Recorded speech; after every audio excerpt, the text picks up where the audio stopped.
आज बरकतुल्लाह खान साहब जो प्यारे मियाँ के नाम से सम्मानित थे उस जमाने के अंदर, उनकी जयंती भी है और इसीलिए हमारे सब कार्यकर्ता हम सब लोग मौजूद हैं। श्रद्धा सुमन चढ़ाए हैं, जूली साहब भी आए हैं। वो जमाना और था जब पूरी तरह समर्पित होकर प्रतिबद्ध होकर पार्टी की सेवा में लग जाते थे, चाहे कोई पद पे रहे या नहीं रहे। और आज जो उस जमाने की तरह व्यवहार करने की है, जिससे कि जैसा मैं कई बार कहता हूँ कि इस देश को जरूरत कांग्रेस की है। इस देश को अगर एक व अखंड रख सकती है तो पार्टी कांग्रेस पार्टी, जिसकी विचारधारा संविधान के अनुरूप है। और ये विचारधारा कांग्रेस की जो है, ये देश को एक व अखंड रख सकती है, जिसके लिए कई लोगों ने जान दे दी। आज़ादी के पहले भी, आज़ादी के बाद में इंदिरा गांधी शहीद हो गई पर खालिस्तान नहीं बनने दिया। ये पार्टी वो पार्टी देश को जो कांग्रेस की है, और कांग्रेस का मजबूत होना और आवश्यक है, ज्यादा मजबूत होना। राहुल गांधी लगे उस काम में। और कांग्रेस जनों से मैं आह्वान करना चाहूंगा कि टाइम वो है जब सब एकजुट हो जाओ। अगर कांग्रेस मजबूत होगी तो देश मजबूत होगा।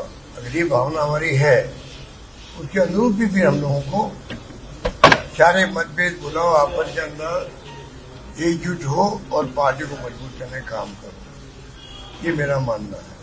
तो बरकत साहब की जयंती के उपलक्ष्य में अवसर आता है, मौका आता है, जब कोई पूर्व मुख्यमंत्री या सीनियर नेता की जयंती हो या कोई तिथि हो, तो हम सोचते हैं कुछ तो संकल्प करें।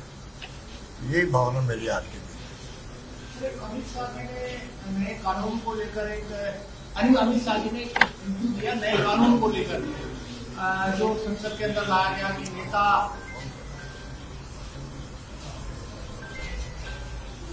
बात मत करो। मंत्री, विधायक, सीएम, प्रधानमंत्री अगर कोई मुकदमा होगा तो चुनाव नहीं कर पाएंगे। कानून लेकर उसको लेकर डिटेल उन्होंने बात की अमित शाह जी।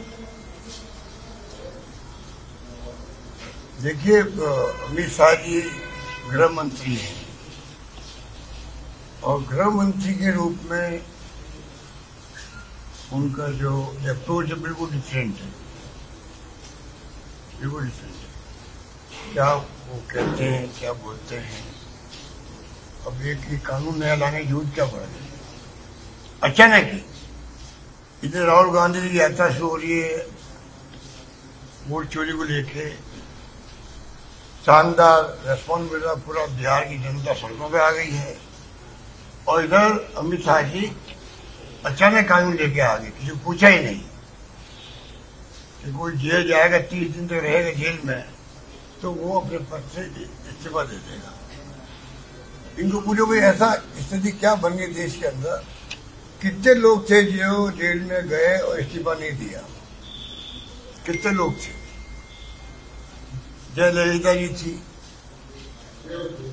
लालू यादव थे, झारखंड के मुख्यमंत्री थे, सबने इस्तीफे दिए। खाली केजरीवाल ही नहीं दिए, जो पार्टी के अध्यक्ष थे, उनको डर होगा भाई कि मेरी पार्टी टूट जाएगी, नहीं दिया होगा। पर इसका मतलब ये नहीं कि आप उसके लिए ऐसा कानून लाओ जो कि मतलब सबको भय पैदा कर दे देश के अंदर। ईडी, इनकम टैक्स या सीबीआई के जो आज दबाव में चल रही है स्थिति, जो इश्यू बन चुका, सुप्रीम कोर्ट का ही कमेंट कर चुका है इनके ऊपर, ईडी के ऊपर भी। तो अगर आप ऐसा कोई केस बना करके आप किसी को फंसा दो और वायदा में जमानत नहीं हो, कई बार जमानत नहीं होती कोर्ट से, और फिर आप उसको पद से हटा दो, ये जो नई जो नकारात्मक सोच रखते हैं ना ये लोग, यही सोच इस पार्टी को और इस सरकार को ले डूबेगी। मैं कहना चाहता हूं हर मुद्दे को देश देख रहा है, देश देख रहा क्या हो रहा है देश के अंदर। हमारे यहाँ के लोग अनपढ़ भी हो सकते हैं, इतना बड़ा मुल्क है, 140 करोड़ जनता का, कम पढ़े लिखे हो सकते हैं, पर अक्ल होशियारी में कोई कम उनका मुकाबला नहीं है। वो सब समझते हैं क्या देश हुआ, कॉमन सेंस एक्स्ट्रा ऑर्डिनरी उनका है। और वो देख चुका देश। इंदिरा जी भी चुनाव हार गई थी उस जमाने के इमरजेंसी के बाद में। पूरी कांग्रेस साफ हो गई उत्तर भारत के अंदर, और 1.5-2 साल में आंधी चली इंदिरा जी के वापस। उस वक्त भी हम सब एमपी बन के गए। तो कहने का मतलब कि बाद में भी ऐसा हुआ है, कई बार सरकारें चली गई, सरकारें नहीं आ गई। इसलिए ये जो गृह मंत्री तो जहां तो कहां तो वल्लभ भाई पटेल की बात ये करने लग गए। उनका बनाया स्मारक भी बनाया था अंदर में मोदी जी ने गुजरात के अंदर। तो कुछ तो प्रेरणा लो। अमित शाह जी आप गृह मंत्री रहे हुए तत्कालीन सरदार वल्लभ भाई पटेल से, कुछ तो प्रेरणा लो। क्या उनका व्यवहार, उनकी सोच ऐसी थी क्या जो आपकी है? ये तो तय करो कम से कम, तुलना तो करते हो। आप इतने बड़े पद पे बैठे हो, गृह मंत्री का पद तो बहुत सम्मानित पद होता है, जो देश की रक्षा करता है, इंटरनल सिक्योरिटी भी ध्यान में रखता है। आज क्या हो रहा है? ये प्रधानमंत्री जी को कन्विंस नहीं कर पाए कि आपको मणिपुर जाना चाहिए। क्या गृह मंत्री ड्यूटी नहीं है क्या कि गृह मंत्री प्रधानमंत्री को कहे कि आपको सब काम छोड़ के मणिपुर जाना चाहिए? 2-2.5 साल हो गए आग लगी हुई है, कितने लोग मर गए वहां पर, कितने रेप हो गए। मुख्यमंत्री खुद कह रहा है पत्रकारों को, अरे तुम बात करते 100 की 1000 रेप तो हो चुके। ऐसे ही कुछ भाषा वो बोले थे। क्या बोले वो? मुख्यमंत्री बोल रहा है मेरे हाथ में कुछ नहीं रहा है। नंगा करके और तो घुमाया गया वहां पर, क्या नहीं हुआ। ऐसे राहुल गांधी 2 बार चले गए वहां पर जो विपक्ष में थे। तो प्रधानमंत्री जी को मैं जाना ही चाहिए था।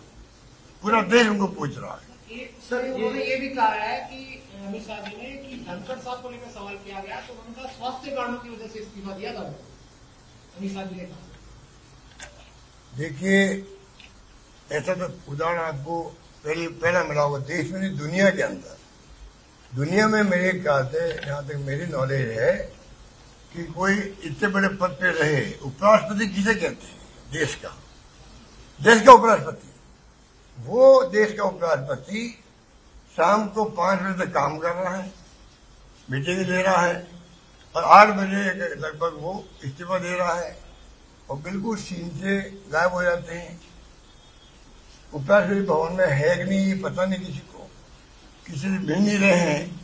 तो कोई तो ऐसा कारण हुआ होगा जिसके कारण नौबत आई है। अगर आप ये वीडियो YouTube पर देख रहे हैं तो हमारे चैनल को सब्सक्राइब कर बेल आइकन दबाएं, और Facebook पर देख रहे हैं तो हमारे पेज को लाइक करें।